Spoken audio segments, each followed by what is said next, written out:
What's going on, Packers fans? Aaron Nagler here with Billy Schmid. It's Carry the G Radio, the podcast. Billy, how are you? It's been like a week, a little more. I have departed from the Green Bay area. I know you're holding it down there over in Wisconsin. How's life? Trying to. Yeah. Well, it's not nearly as good here in Wisconsin when Aaron Nagler's not here. But you know what?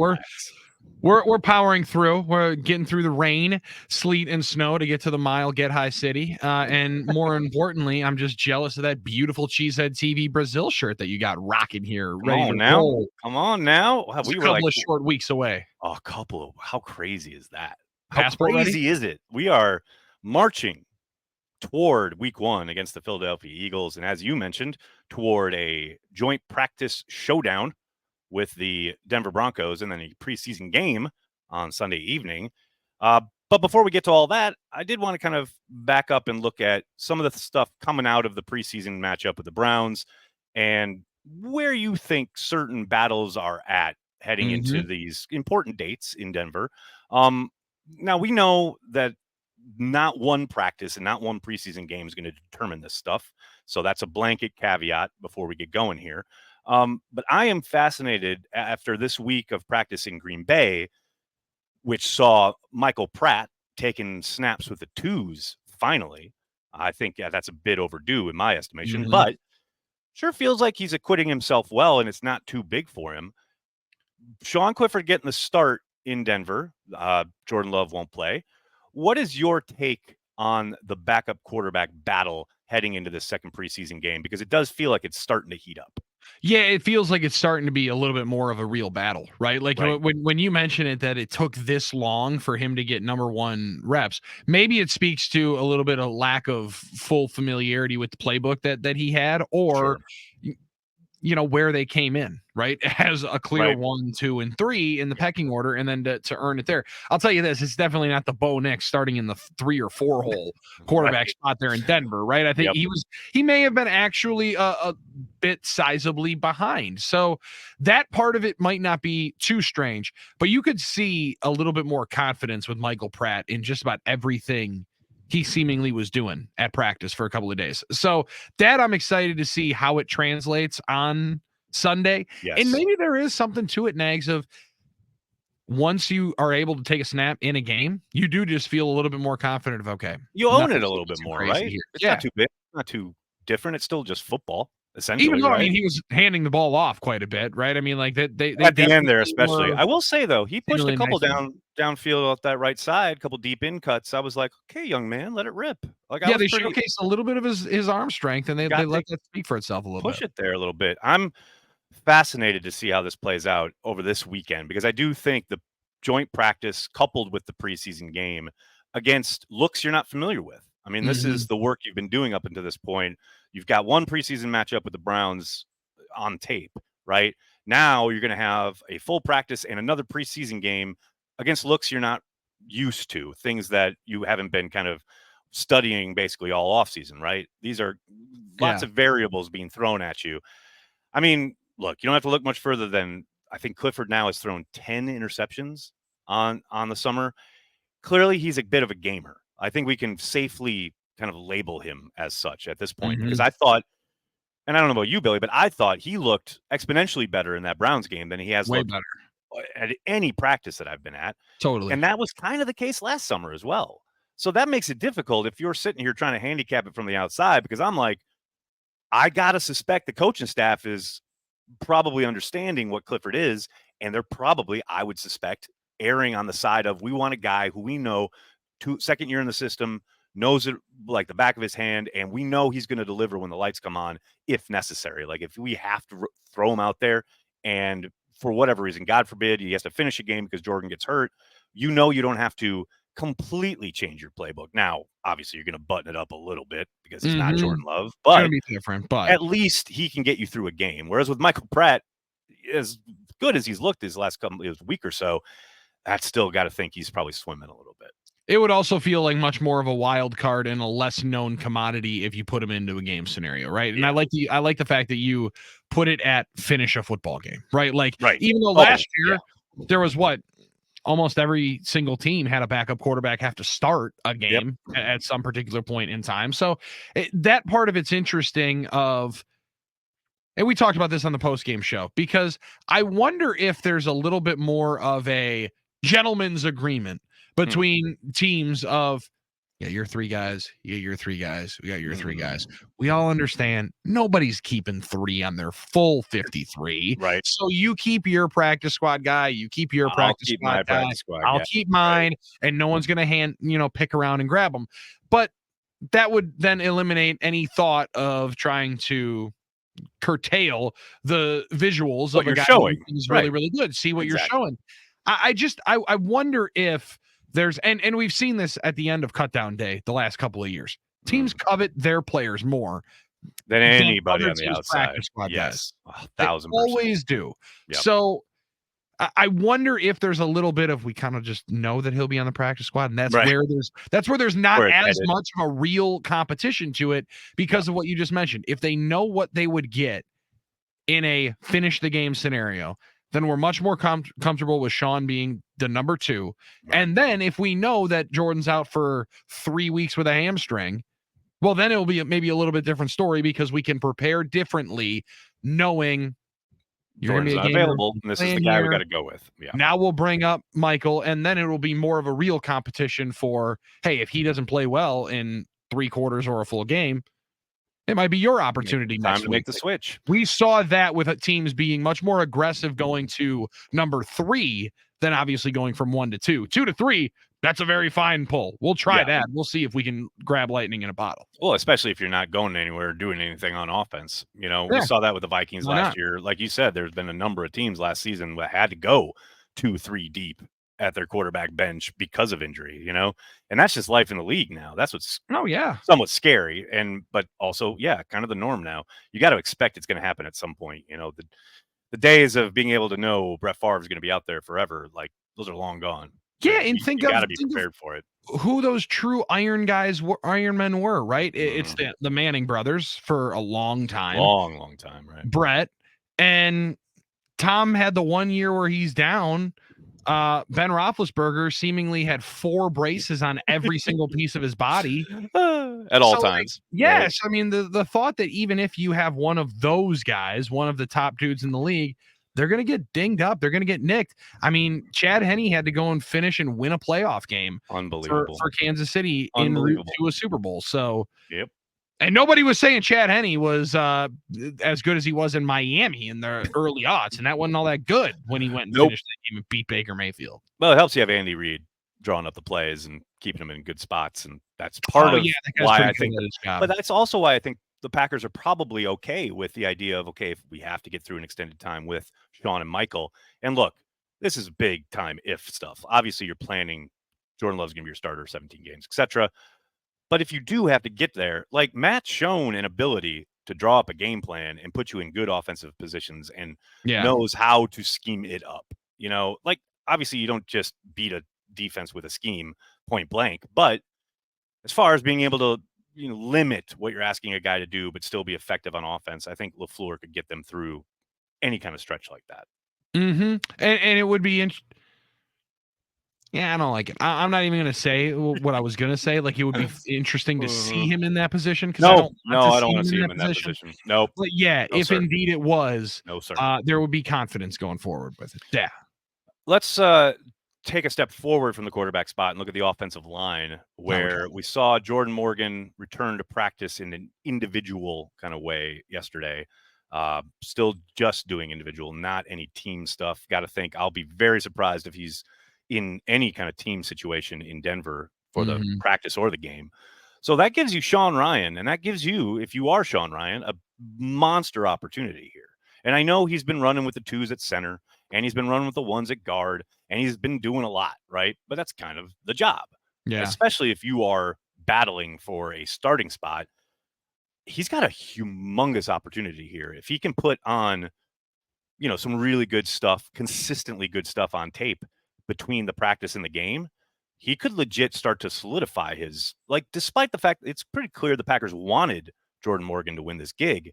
You can't make the club in the tub. And if Ryan's plays well, in this next stretch, he could win the gig. He could win that right guard job. And I think it feels like, at least online, narrative wise, the conversations I've seen, lots of people are penciling him in as he's the swing interior guy and he's going to be our backup center. It's like, wait a second.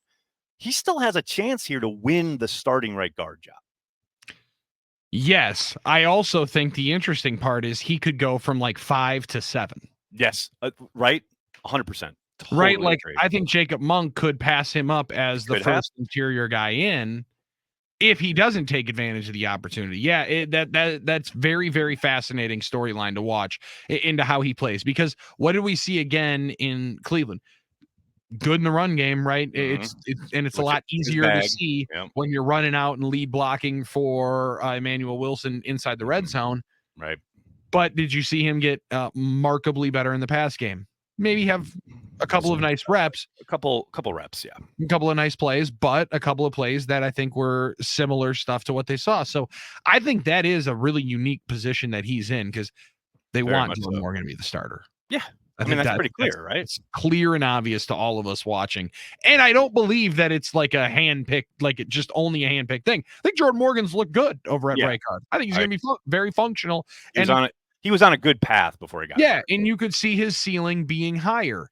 That being said, you do need to see him in real settings against opponents before you start in week 1. I don't think that's John's said it a couple of different times, and the more and more you see it, I understand why they would want to be able to see that in the position that he'd be placed in. That being said, it could be much like Rasheed Walker, though, and all of a sudden, whoa, he is now our starter after week 2. So how confident and ready you think somebody is, you only end up finding out when you're kind of forged by fire a lot of times that way. I was just going to say, that reminds me of Corey Linsley, his rookie year, getting in there that week 1 where he wasn't the starter at the beginning of the week.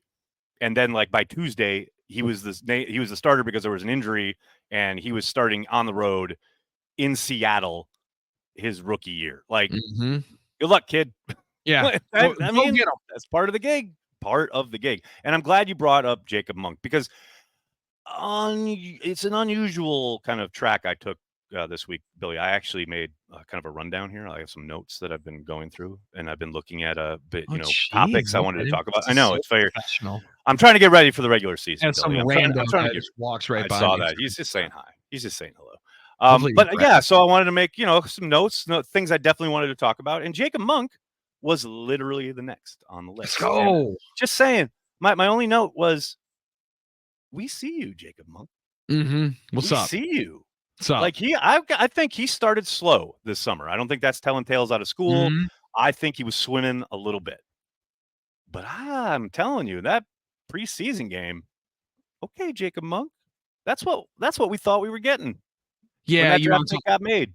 Yep, and gamer. That also was the same deal. Sir. Like there's a different physicality playing in a game where you're going to and have to and can finish people into the ground, right? Like that was ground. That was a different part of it. So the physicality was churned up, not even just turned up. I mean, fully churned up as he was ready to go. Dude, that was really, really fun to see, because I've been a fan of watching him at Duke. Yeah, throughout all of last year, and then once into the draft process, you see even more of it, because they were good enough, Nags, where they would be on like that Thursday night game, like the Thursday night ACC. Dude, I watched more Duke football last year than I have in my entire life. Are you kidding me? And they were fun to bet on, because their quarterback Riley Leonard was good, and now he's at Notre Dame, so you can start piecing those things together. Notre Dame it's obvious. It's obvious. But Monk was good to be able to witness from the physicality that he would play with. Like, they played an early game on, I want to say again, Thursday night or something, and there were 2 plays at the goal line where he just bodied a nose tackle, and you could see that happening very much into the pro game. Didn't see it in the first couple early of in camp at all practice, at all. And, I mean, literally, Jonathan Ford was toasting him in one. Yeah, and I thought that no was shade to Jonathan Ford, but that's not what you want to see. No, it's especially where Ford is on the depth chart. So, like, I thought that was fascinating from Steno to point that part of it out. Like, absolute gamer. We see what's going on. He is somebody that they will be okay if he ends up playing, and very well could end up playing here in 24. He very well could. I mean, God knows that's the life of an NFL kind of backup, right? You got to be ready. Yeah. And injuries are going to hit. It's just a question of when. You got to be ready for whatever position they're going to send you in there for. I will say, I love that you brought up him like driving people into the ground, which of course we love, and you see it and you get all jacked up and it's like, yeah, dominate that motherfucker. Like, yeah, I love it. But I will say there was one clip that people kept sharing online that I thought was really funny because like it was a Wilson run to the right. And I'm not sure if it's a zone run, but he sure looks like he's blocking like angle or power. And he takes his defensive tackle and just throws him on the ground. But while doing so, he throws him literally right into the path that Wilson's trying to take. Into the tackle. Yeah. And I'm like, my guy, I love you. I love brother you. in Christ. What are we but doing? Let's just move the man. We don't need to throw him into the path of, the apparently where the running back's trying to go. Like I get it. You're pumped up. You want to dominate, but let's lean on technique a little bit and just move him out of the way. Now, luckily, in said clip, didn't hit him with the syrup for the pancake, right? Would have been a bad moment to do so. But yeah, that is the worst feeling. Actually, not the worst feeling. The worst feeling is when you think like, oh, I'm just gonna send this guy around the back end, throw him at tackle into quarterback's legs, or worse. Oh Jesus. Your other tackle's legs because he's blocking the guy. He goes down the way you're supposed to, right? Like you just mentioned. Why don't we just stay in front, hold them up instead of just lean on our technique? People. Yeah, exactly. And hip but again, I see it and I'm like, come on, dominate that guy. Like I love it. I can't pretend. Yeah, I can't pretend like attitude I don't. Part of it, right? Like, and that was that's I think what they clearly liked about Sean Ryan, and that's where I don't know if Monk can go right from like 6 to 8, right? Like I don't know that or 5 to 8. I don't know 5 to 8 is go and win it. Yeah, but if indeed, hey, opportunities have arisen for it's more. All about the opportunity, absolutely. And speaking of opportunities, there is a battle going on in the defensive backfield between these rookie safeties, and I would include Anthony Johnson Jr. here, but it seems pretty apparent, as well as I think he's played over the course of the camp in the summer and what have you.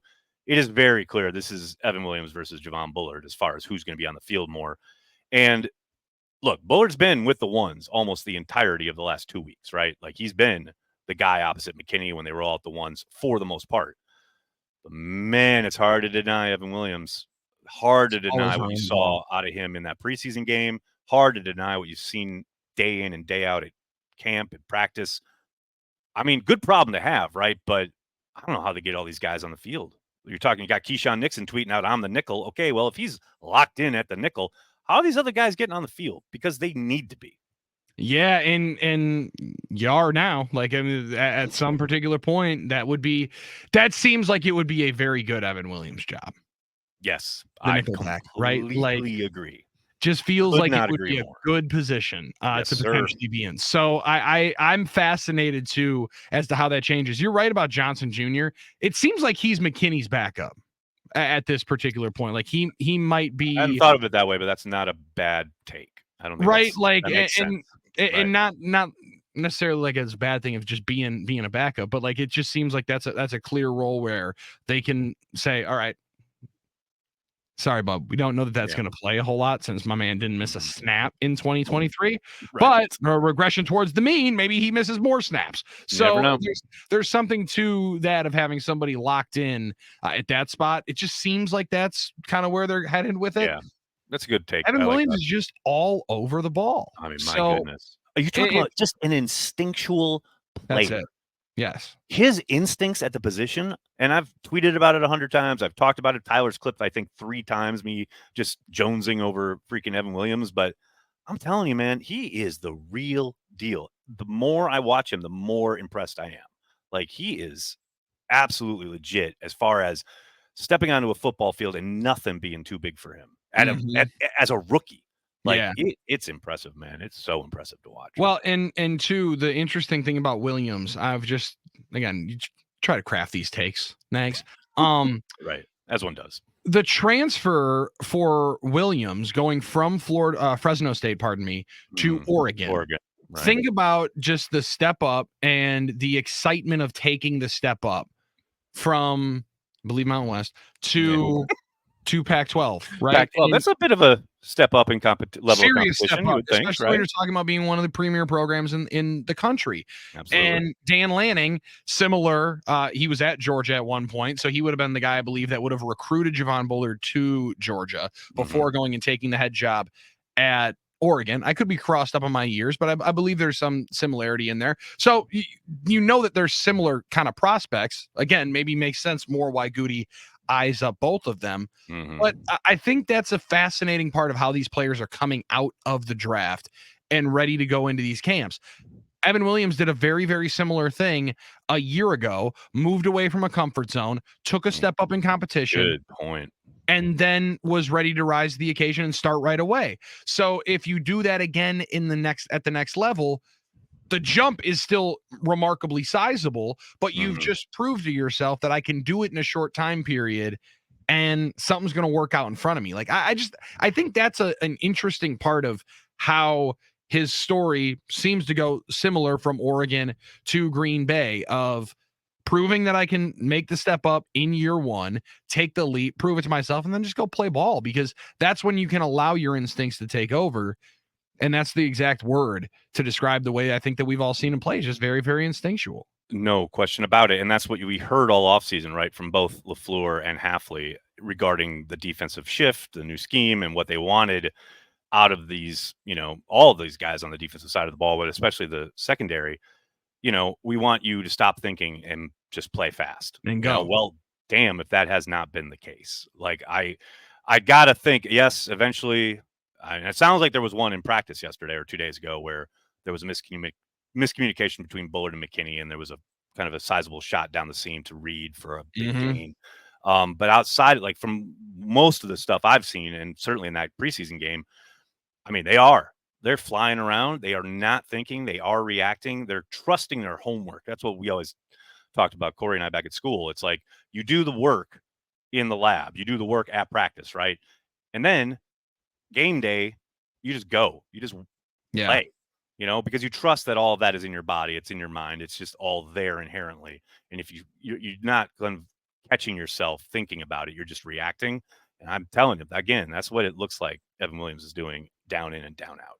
Yeah, it's a dangerous spot to get into for an offense when you're going up against a secondary that's feeling that, especially when they have a couple of Pro Bowl players like now the Packers do in the back end.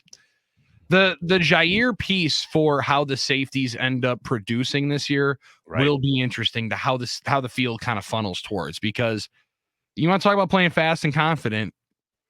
Jaire's been doing that so far in any team setting that he's been in. So that could be, I mean, I know it sounds dumb. The talk show podcast host says best player on defense is the missing link. Is the big key to the defense. Clip at 11, Tyler, and see how much engagement you get on that. Jaire Alexander's important to the Packers.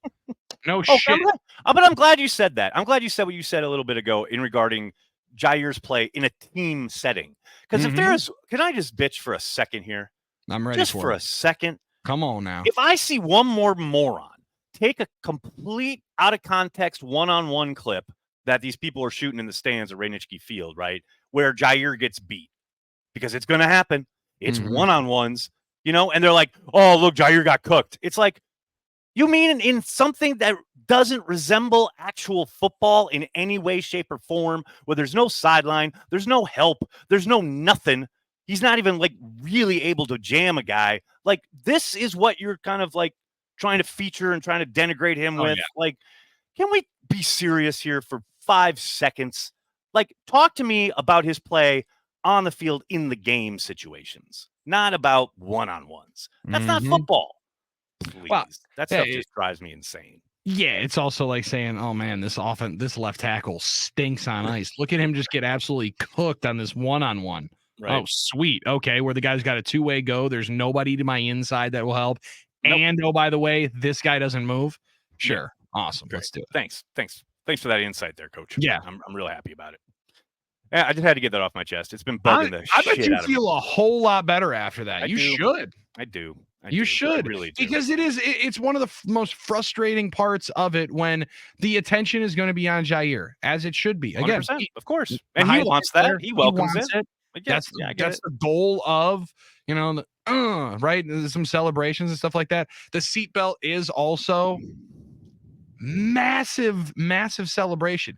We got high school kids doing it every day in practice. I'm like, bro, the ball landed 5 yards away from I don't think you got to I mean, look, that. but the pros are no different. Stokes does it too. I mean, they all do. Let's do it. Yeah, Keyshawn Nixon out there like putting Strap City, and like it's just because the quarterback threw a bad ball. Like that. Yeah, that was a throwaway. I don't know what we're talking about, but okay, yeah, for sure. Let's lock them in. Oh, I love it. I love it. You know who else had a really good game? And I got to admit, I had not watched a ton of prior to that game. I've seen him intermittently through training camp, but it wasn't like he was on my radar in a monster way. Joel Wilson, tight end, deep reserve tight end, comes to play, makes a bit of a statement. I think he's pushing one Mr. Ben Sims now. It sure feels like it. Like, I think Sims has had a good camp. Yeah, I thought but it's so hard. too. It's hard to deny what Joel Wilson put on tape against the Browns. I don't know if I should. I don't know if I should admit this, Nags. Oh no, I barely knew he was on the team, right? Like, I mean, like all this and it's a deep reserve. That's why I say deep reserve. Like you said, like I was watching him a ton with the 2s and 3s. Like no, and again, doing. when I'm watching individual drills, I'm watching the offensive lineman. I'm watching the show. Who's watching these quarterbacks throw passes, the wide receivers and tight ends? You know who is? Lots of people at Nitschke Field who have cameras and then upload it to the internet. Because wow, I can't escape it. But yes, true. I'm with you. I'm watching the big guys. I'm watching the big guy. I'm watching the pass rush drills that the linebackers and stuff are doing. Nerdy. Yeah. I do think though the fact of making plays in the preseason game, we talked about this with Emmanuel Wilson, that could be somebody who, like Ben Sims was for the Packers, if he's one of the final cuts, some team will be interested in. It would almost more to me feel like he would be a Tyler Davis role, right? Like maybe a little I would suspect so, style, but who knows? But who knows how they, I mean, it depends on, again, how deep they are to those spots. Maybe they can find a way to keep 4 or even 5, although that would be kind of shocking to me. But I will say, I mean, that's what you have to do. And it's what we talk about all off season, right? When we're getting ready for camp and we're waiting and it's that insanely long time while we're like, oh, what the hell is going to happen in training camp, etc. But that's what you dream of as a young player, is to make that kind of impression in a game setting that usually leads to more opportunities, especially in practice the following week and hopefully in this next preseason game. Because look, man, again, like certainly looked more than serviceable. Looked like he really has the offense down. Certainly didn't look too big for him. Certainly looked like, they trust him in a variety of different ways. So I know Ben Sims. I don't know, man. Just I'm not saying you got to pick it up, but you better be coming correct, because I do think Tyler Davis is on this team regardless. Like, he may not be an interesting one, because I don't think he's a world beater from scrimmage. I think he's serviceable, but they freaking love him on special teams. Like, I think he's a leader on special teams. He is a big time player for them on special teams. He runs with most of the first units on teams, so I think he's on this team. And the other part about Tyler Davis, and this is why I'm like kind of thinking about it. What if I told you the competition's maybe not in that tight end room, right? Like, because it looks like Tyler Davis is going to start filling a little bit of that blocking back, right? Maybe shifting in front. Now that we have no fullbacks, no fullbacks. And some people were wondering if that would be a 28 instead of 82 that was going to be running that role. So like, I just, all of the mathematics for the guys and for who's going to make the 53 is going to come down to threat of getting picked up and potential to have the role somewhat expand. Yeah. I think his being able to use in a variety of different ways. In a couple 100%. Of different ways, right? So that's why I agree with you. Tyler Davis is going to be on the team. He's going to make it. I wonder if indeed, unless he gets hurt, that's the only way. Something terrible happens to him again. But I do think Wilson would be in a advantageous spot as a tight end that seems like he can do a couple of different things, that he would be an interesting piece for somebody else to pick up. But Ben Sims also scored a touchdown last year in the NFL. So again, you want to talk about a guy that somebody would be interested in picking up? Come on, Billy. I know what we're doing. Here we are. What is it? August? What is the date? 15th? 16th? 15th. Yes, it's payday. It is the August 15th. And that it means it is time for us to be concerned about guys getting picked up on the waiver wire when we know they're not going to. 98% of these guys are going to get cut and be just back on the practice squad and ain't going to be nothing. I mean, I think I've said this on Daily a number of times. Just the whole Taysom Hill thing scarred us for life as Packers fans. Like, that is a monster exception to the rule. A humongous exception. It was just like the cut of his jib, though, Aaron. There was just something about him that was good. I think there's a unique feel though to a tight end where people can say, "Oh yeah, you're just trying to talk yourself into some drama." That's all you're doing. Learn our spot. That's all you're doing. Everybody's got guys like that. Literally, yeah, absolutely. There's a Joel Wilson in like 28 of the 32 NFL cities. Like, well, 100%. And probably on the back end of a creator roster on Madden franchise. Joel Wilson. Oh, by the way, speaking of which, downloaded college football today. Let's go. I got the cross-platform ready to go. Come on now. I am coming for you. I am coming for your title. I'm taking you down. This needs to be streamed. Let's get this thing going. That's what I'm Madden got downloaded on the pre-order. I got Madden as well. I'm ready to go. I already won my first Madden game earlier today. I'm ready to go. I am ready to go. I'm 0-2, but I'm ready to play. I'm ready to win. I want to cut real quick before we get way too off track, as we are wont to do. I want to talk about a couple guys coming back from injury, or one coming back from injury, and another guy who, my God, he needs to get back from injury. First up, Carrington Valentine. I posed this on a short on our YouTube channel. I want to get your take. Does he have time?